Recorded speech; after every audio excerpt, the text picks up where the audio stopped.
Thank you for taking the time to listen to me today, and I hope you're all safe and well. My name is Stuart Manifold, the Executive General Manager of iCollege Limited, an ASX-listed vocational education company that delivers training and courses in construction, hospitality, healthcare and IT. We currently cater to over 4,000 students, including international students and Australian citizens. Our industry is currently concerned about the maintenance of jobs, the irreparable damage to our economy, and our reputational damage to the Australian education as a future destination for learning. We've invited a selection of colleagues to speak with you today. These colleagues have been operating in the sector for over 2 decades and have been instrumental in helping to build the industry to a $40 billion sector. Education is Australia's third largest export. Vocational education and English language represents 46% of the students in Australia. Students, teachers, support staff and all employees have been significantly impacted by this pandemic. I think it's important to note a few facts around the vocational education export sector.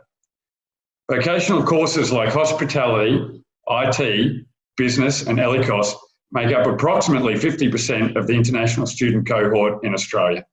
There are approximately 750,000 international students educated here last year, 46% in vocational education and English language training. The average income for a vocational teacher is approximately $1,400 a week. If students are in fact able to leave Australia after studying for 2 to 3 years, having paid all of their fees, they will not receive the Australian qualification they set out to complete. Australian vocational qualifications are highly regarded the world over. As such, their investment will have been wasted, which in turn will greatly impact the overall reputation of the Australian education sector globally. Therefore, we as vocational professionals have a major role to play in educating the broader population while ensuring Australia maintains its status as a preferred destination for international students worldwide. Let me start with a few insights about the industry for the benefit of our friends in the wider community to understand the impact of the international student sector on our economy. This is not including the student fee contribution. Living expenses in 2014-15 were more than $5.2 billion, $1.3 billion in retail trade annually, $331 million in food, $242 million in rail transport, $1.8 billion in ownership of dwellings, $500 million in technical and professional services, and $161 million in travel agency and administrative services. This represents a total of $9.5 billion outside of the income generated by the payment of tuition fees. Just to give perspective, our industry is a national revenue generating export that has never required subsidy from the federal government. This is not, however, an industry that can be put into hibernation and turned back on quickly. The entire industry, not just the speakers here today, have invested considerably to create an industry that is robust, dependable, highly respected globally, and one that makes a significant and meaningful contribution to the Australian economy. Today, with the ongoing impact that COVID-19 is having on us all, our sector, like many others, is fighting for survival. iCollege is leading the charge to secure support from the Australian government to ensure we emerge stronger from this pandemic and cement our place as the #1 destination for international students. Australia is currently the #4 preferred destination behind the USA, Canada and the United Kingdom. But don't just take my word for it. Here's what some of our industry colleagues have to say. Hi, I'm Carolyn Barker. I'm an education specialist with 25 years experience as a CEO of private education companies and an experienced company director. So I reckon I know the sector from both perspectives, managerial and governance. It's great to have an opportunity to talk to you about what our industry brings to the greater Australian economy and why we need your understanding and support as well as that of the Australian government. While we remain very concerned about our international vet students and their livelihoods, we accept and understand the government's priority until this time has been on helping Australian citizens. However, I'd like to make the point that this part of the education sector is significantly intertwined with the health and the well-being of the broader Australian economy. Best estimates suggest that directly and indirectly, the education sector employs over 1 million people. Just under half of international or overseas students are studying vocational education, and the vast majority of these students are international. The industries that underpin overseas students' education while they're studying in Australia are part of the broader economic activity and must be recognised as underpinning the ongoing viability of our sector. If we lose students because they may not return to our institutions after COVID is over, these support businesses will also likely lose market share and income. They will cease to employ staff, they may reduce staff, they may become unviable.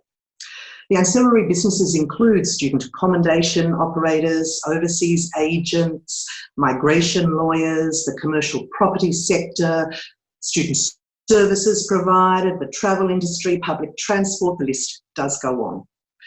So think about the ripple effect these organisations and their business activity have on the Australian economy, and think about how it slows because their customers, our international vet students who contribute billions of dollars through tuition each year in export revenue, just don't consume and they don't spend. There will be a significant shock to the broader economy. So my message today is that it's not just about protecting the interests of overseas students by allowing them to keep studying, but by recognising that there are ramifications in other support sectors well beyond our industry directly.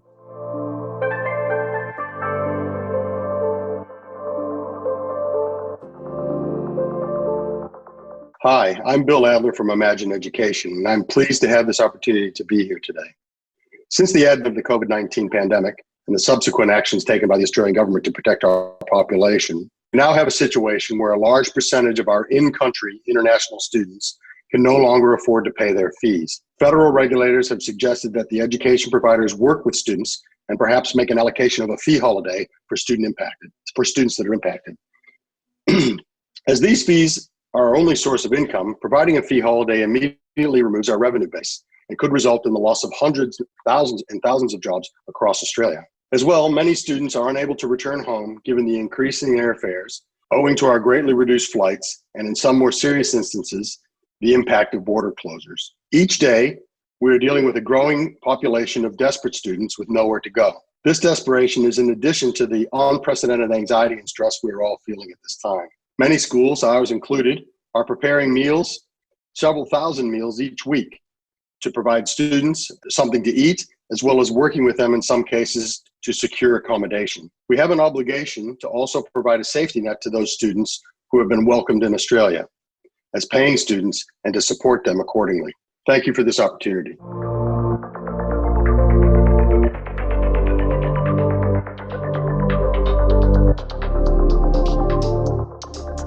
Hi, I'm Phil Payne, the CEO of StudyPerth, and I'm very pleased to be contributing to what is a very important discussion on the challenges facing our sector. COVID-19 has clearly presented a set of unique and very challenging circumstances for our international students, and many of them now face the prospect of being unemployed without access to federal government benefits and very limited capacity to meet their basic living expenses for things like food and rent. While this is a problem across much of the community at the moment, our responsibility to look after and support our international students must not be overlooked. After all, these students are the lifeblood of a sector that contributes around $37.5 billion annually to the Australian economy, and it enriches our community. StudyPerth recently completed a survey that showed our international students are not looking for a government handout. Most are seeking some form of assistance to find paid work to enable them to pay their way in Australia. Against the challenging backdrop of COVID-19, our sector has a massive opportunity to enhance the reputation of Australia as the destination of choice for international students in the future.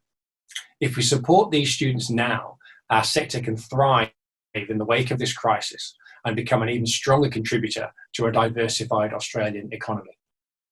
Firstly, thank you everyone for being here today and sharing your thoughts. I think the question now is, what does our industry need to survive and position ourselves as the #1 destination for international students post the COVID-19 pandemic? To lessen the impact of COVID-19, our industry is seeking government support to allow providers to deliver a fee holiday of sorts to students in the vet and ELICOS sector. This is imperative not only to the survival of the sector, but to position ourselves for the future. Every year, this industry has directly contributed up to $40 billion without government subsidy. This is a revenue industry, an industry that will continue to contribute to the well-being of the Australian economy moving forward. We are now in a position where, for the first time, we need to ask for government assistance. This is not an industry that can be shut down and restarted quickly. Part 1 of our suggestion would comprise of a direct funding to service providers, an amount of $1,000 per month per student registered in the country and post their first year in Australia, to allow for a fee holiday. This assistance would be provided to education facilitators and also allow us to provide the ongoing support and welfare services that we're currently delivering. This portion of the industry support package for ELICOT and vet sector, we see being budgeted at $1.5 billion based on a duration of 6 months. A second suggestion, and part 2 of the package, is targeted at allowing students to continue their studies and comply with their visa conditions, letting them seek employment in key sectors including aged care and agriculture. This is something we will discuss further in the future. We respect, understand, and appreciate the support the government is providing to a broad range of industries to see us through the challenges thrown up by COVID-19. The benefits that our sector delivers to the Australian economy and a very wide range of industries should not be underestimated. There are about 40 billion reasons why it's in the government's best interest to protect and enhance our sector so we can maintain our place as a preferred destination for international students at the end of this pandemic. Thank you again, everyone, for taking the time to watch this. We'd encourage you to share it with your students and your network. And thank you again to our guests.